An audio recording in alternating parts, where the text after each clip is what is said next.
Good day, everyone. I am Brian Denny, and I'll be presenting my final output for the subject molecular basis of disease. The topic that I chose is a pulmonary condition very common, especially to developing countries. We call it pulmonary tuberculosis. So I'm going to discuss the disease burden, its molecular pathogenesis, the emerging technologies used to treat and diagnose this condition, and some research gaps which are of interest for future researchers.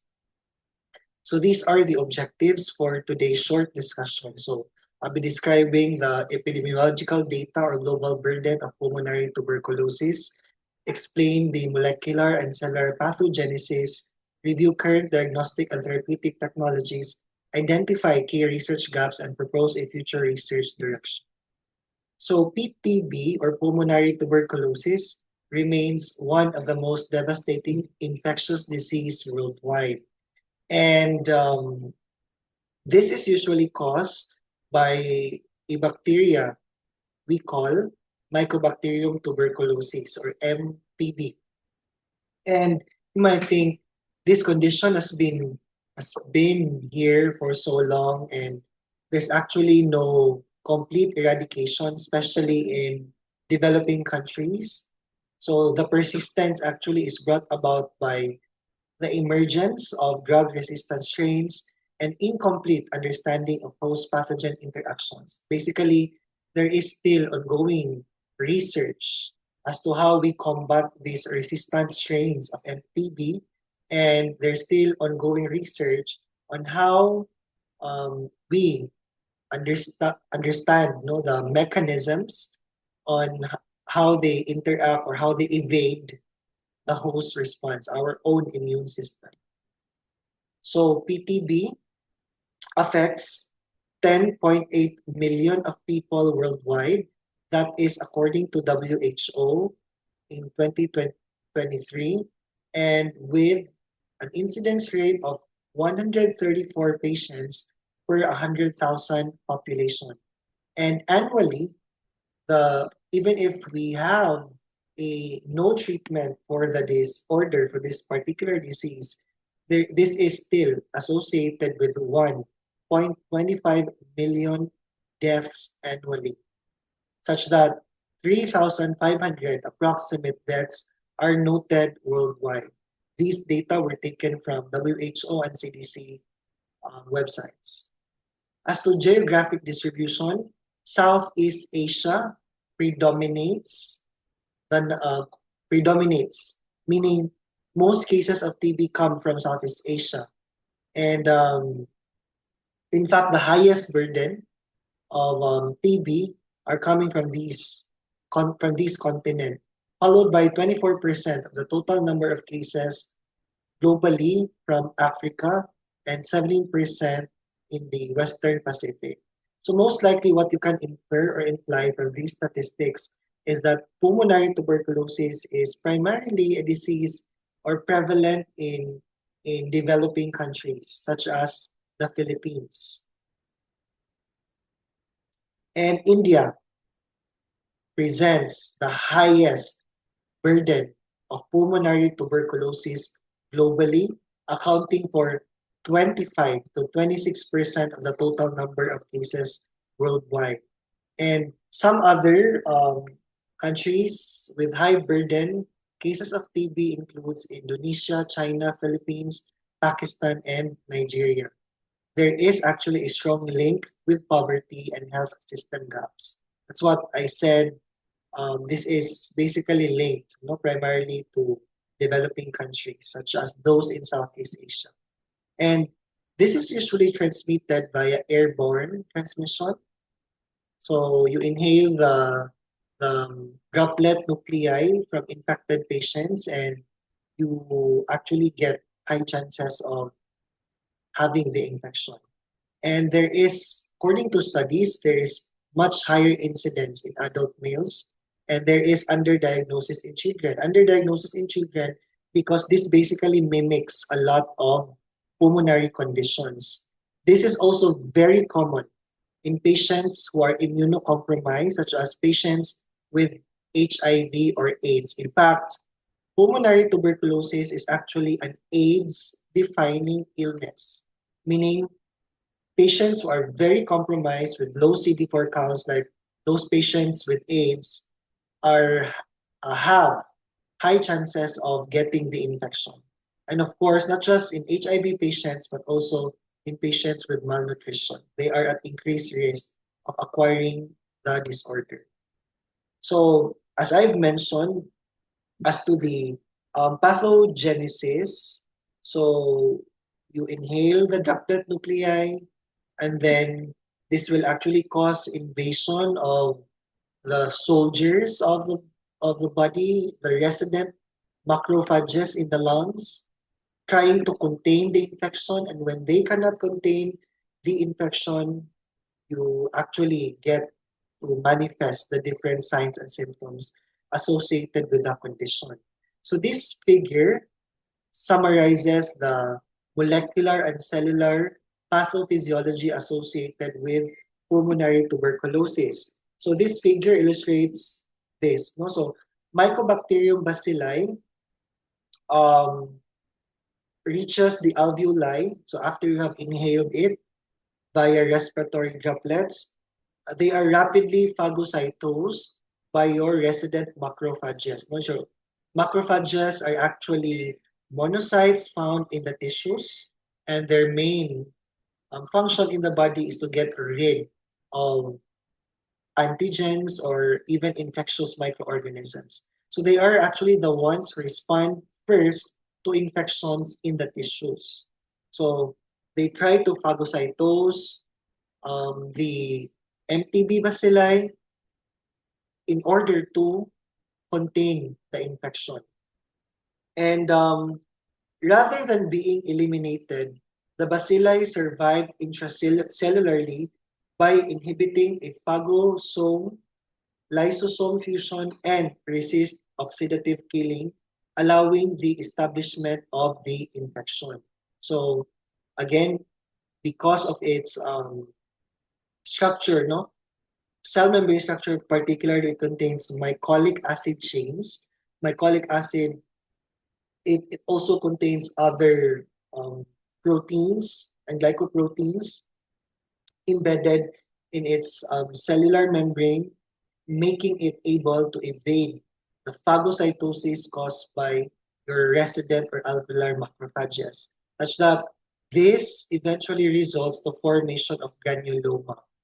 Okay, and the host immune response after forming granuloma, the cells try to aggregate, aiming to contain the spread of the infection.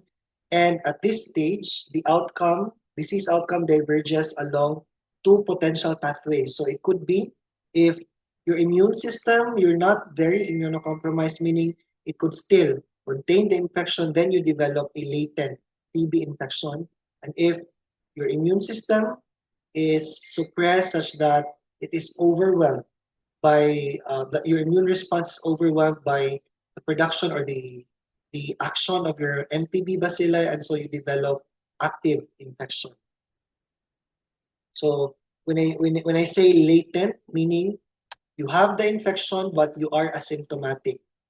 But if you become immunocompromised along the way, you develop these symptoms, and that becomes now active tuberculosis infection. So what are these molecular mechanisms of mechanisms involved, no, in the development of the disease? So again, I've made mention, this invades the phagocytosis caused by alveolar macrophages because it has mycolic acids and lipoarabinomannan. This is a glycoprotein which is found in the membrane of your TB bacilli and making it resistant to oxidative stress. Another is that it also escapes toll-like receptor and PRR recognition by the innate immune system. And so if it escapes the pattern recognition by your innate immune system, then it could cause infection, eventually forming granuloma, resulting to granuloma formation.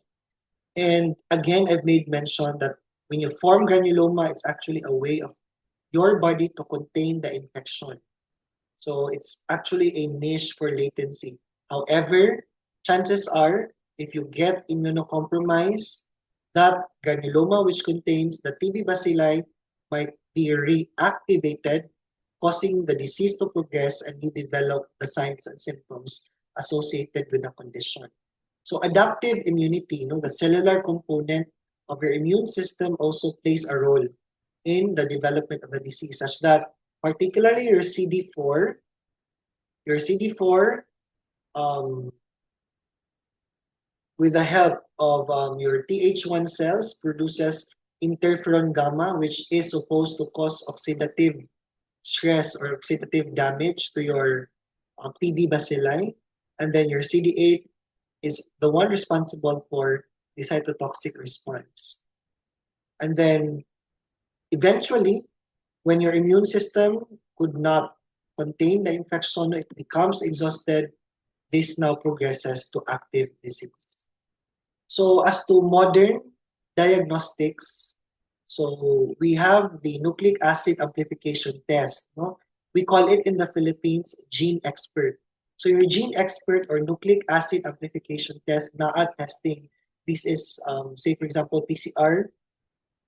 This will actually amplify the genes associated with your pulmonary TB bacilli. This could even detect resistance to the drugs available for treatment. Say, for example, if I have a patient who was diagnosed who I think has TB, I'll have that patient diagnosed or worked up using NAAT Gene Expert. And then the Gene Expert will tell me now if the patient is is amenable or will respond with the antibiotic that I'll be giving. But if the result will say resistance, chances are the doctors are likely to give an alternative antibiotic which the microorganism is not resistant. Okay? And another, we have whole genome sequencing.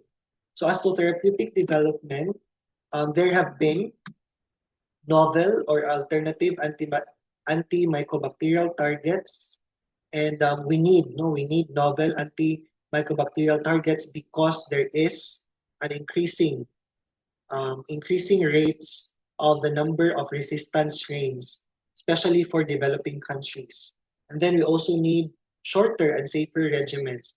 Say, for example, your rifampicin and your isoniazid is associated with hepatotoxicity. That's why if the patient would actually manifest these hepatotoxic symptoms, an increase in liver enzymes and increase in creatinine levels, then we might choose another antimicrobacterial agent that is safer and less toxic to the body.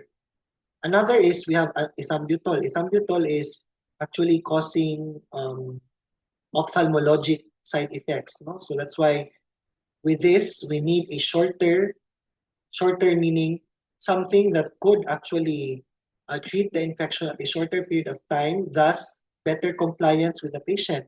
Because what's currently happening now is that it would actually take 6 months to treat TB, 2 months for the initiation phase, and another 4 months for continuation phase. That's why we need shorter, for us to be cost effective and for patient compliance and safer because again the current modality or treatment is really associated with a lot of side effects. And then, as to host-directed therapies, since it escapes phagosome and lysosome formation, we can actually modulate its autophagy. And inflammation control because this is associated with inflammation, particularly the granuloma formation and immune metabolism targeting. These are actually future directions for research. So key research gaps, according to research, is that there is actually study, no intense study regarding differentiation of the progression of latent versus active TB. There is actually no available biomarkers which could predict the outcome of the treatment. And there is a limited host focused therapies because what's going right now, the modality of choice is actually giving the patient drugs which will target the etiologic agent itself, but nothing for the host. No? So there's limited host focused therapies. And these are my proposed research idea with regards to based no, from the gaps based on my reading. So maybe we can do longitudinal multi-omic study, some immune metabolic signatures. These will actually serve as good biomarkers which could predict the outcome and predict progression to active TB. And the impact for having these research in the future is that we can identify risk of patient um, getting the sequela of not treated TB infection, no? And of course TB prevention. And this also aligns with the WHO mandate to end TB. So in conclusion, pulmonary tuberculosis remains a global health emergency, and molecular insights enable innovation. However, precision medicine is needed for future studies. That ends my short lecture presentation. Thank you very much and have a good day.